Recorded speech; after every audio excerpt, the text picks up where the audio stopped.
seen about the new iPhone 16e so far is the E stands for egg because it's overpriced. I'm gonna be real with you. I'm gonna keep it 100, Kieron.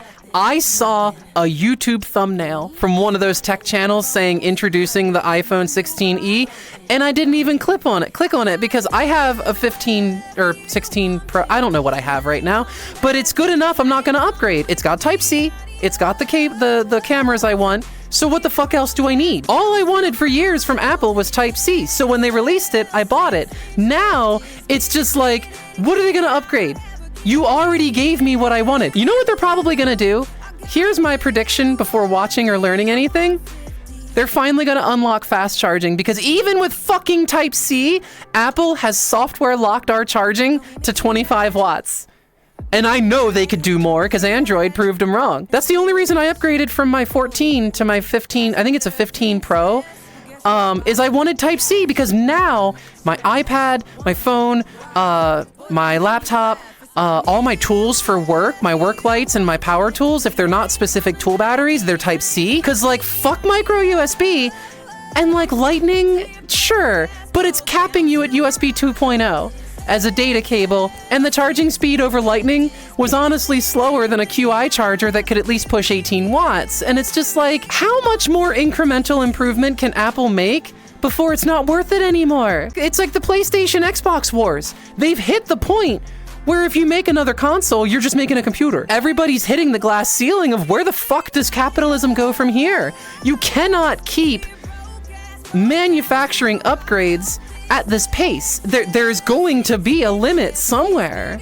Physics demands it. Think of the fucking Industrial Revolution, right? For a while, things were hitting a fever pitch of progression, and then suddenly you get to a point where it just kind of levels off. Once you've invented everything that you can feasibly invent, where do you go? Transistors.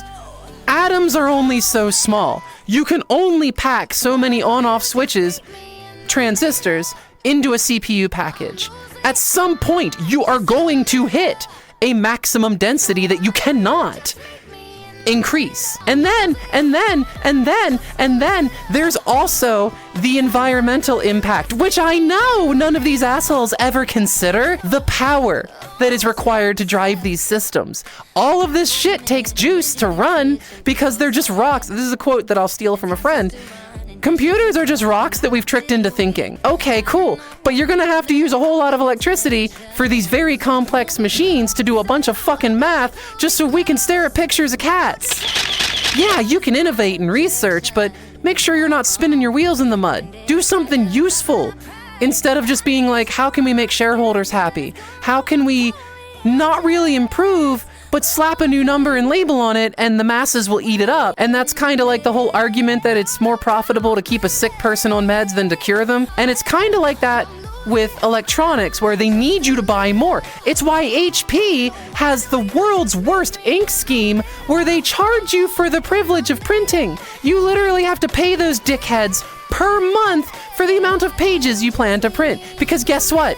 You didn't buy the ink. You don't own the printer. You are renting the privilege of having it in your house, consuming your electricity, but you still have to pay HP for the privilege to use it. And it's just like, people are okay with this? People have given up all of their autonomy for what? So some asshole can have a fifth house? Like, no. I own an ink tank printer for that very reason, because I can buy bottles of CMY and K and refill it myself, because fuck this subscription as a service bullshit, dude. At some point, enough is enough.